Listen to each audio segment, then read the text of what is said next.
आज class 10th में सामाजिक विज्ञान में राजनीतिक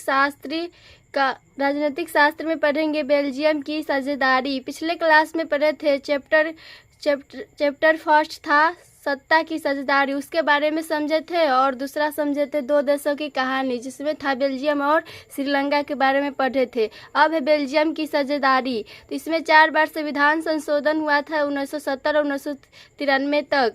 तो 4 बार संविधान संशोधन हुआ। तो पहला था केंद्र सरकार, और दूसरा हुआ राज्य सरकार, और तीसरा हो जाएगा राजधानी सरकार, और चौथा हो जाएगा सामुदायिक सरकार। तो इसमें केंद्र सरकार में आता है डच और फ्रेंच भाषा मंत्रियों बराबर होता है, और विशेष कानून दोनों का बहुमत होता है। और राज्य सरकार में अन्य शक्तियाँ राज्य सरकारी केंद्र के अधीन नहीं होता है। और राजधानी सरकार में हो जाएगा ब्रुसेल्स। बेल्जियम की राजधानी है ब्रुसेल्स में था, अलग सरकार समान प्रतिनिधित्व था। और सामुदायिक सरकार में हो जाएगा अपनी भाषा संस्कृति शिक्षा फैसले लेने का अधिकार था। अब है महासागर होता है 5, जो कि पहला है प्रशांत महासागर, और दूसरा होता है अटलांटिक महासागर, और तीसरा होता है आर्कटिक महासागर, और चौथा होता है हिंद महासागर, और छठा होता है अंटार्कटिक महासागर। अब है अगला बेल्जियम की समझदारी। तो इसमें है संविधान 1970 टू 1993 के बीच संविधान में 4 बार संशोधन किया गया। संशोधन का मतलब हो जाएगा चेंज करना, एक साथ प्रेम से मिलकर रह सके। अब है संसद 3 प्रकार के होता है। पहला होता है लोकसभा, और दूसरा होता है राज्यसभा, और तीसरा होता है राष्ट्रपति सभा।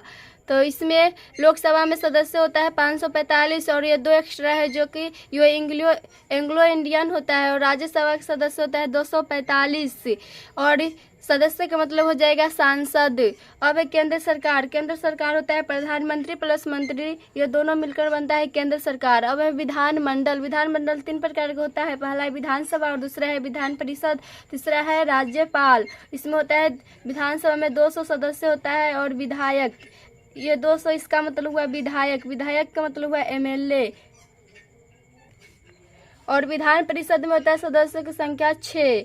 अब है राज्य सरकार होता है मुख्यमंत्री प्लस मंत्री, और दूसरा है केंद्र सरकार में हो जाएगा पूरे देश के लिए काम करते हैं, और राज्य सरकार अपने राज्य के लिए काम करते हैं। अब अगला टॉपिक है श्रीलंका में बहुसंख्यकवाद। वाद का मतलब हुआ विचारधारा। बहुसंख्यक का डिफिनीशन हो जाएगा यह मान्यता कि अगर कोई समुदाय बहुसंख्यक है तो वह अपने मन चाहे ढंग से देश का शासन कर सकता है, और इसके लिए वह अल्पसंख्यक समुदाय को जरूरत व इच्छाओं की अवहेलना कर सकता है, बहुसंख्यक कहलाता है।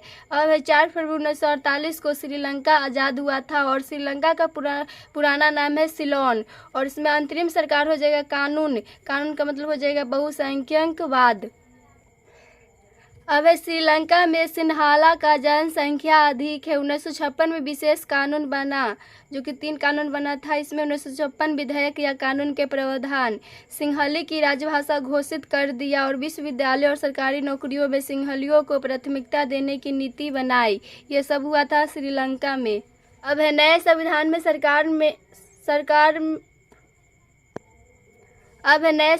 सरकार ने बौद्ध धर्म को संचालन और बढ़ावा दिया। अब विधेयक के प्रभाव, इसमें तमिलों की सरकार ने नाराजगी और बेगानापन, तमिल भाषा और संस्कृति को लेकर सरकार असंवेदनशील था, और राजनीतिक अधिकारों से वंचित। अधिकारों की बात करें तो इसमें आ जाएगा वोट और बोलने और चुनाव।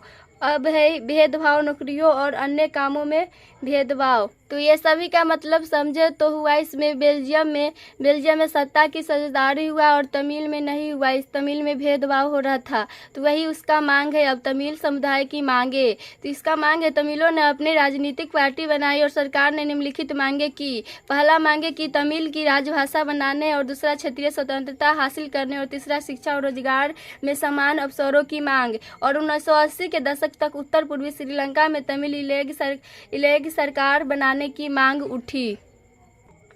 अब नोट में परंतु सिंहली सरकार ने सभी मांगे को नकार दिया, जिससे देश में गृह युद्ध की स्थिति उत्पन्न हुई। गृह युद्ध किसी मुल्क में सरकार विरोधी समूहों की हिंसक लड़ाई ऐसा रूप ले कि वह युद्ध सा लगे तो उसे गृह युद्ध कहते हैं। गृह युद्ध का प्रभाव, इसमें दोनों पक्षों के हजारों लोग मारे गए, और काफी लोग दूसरे देशों में शरणार्थी बन गए और 2009 में गृह युद्ध का अंत हुआ।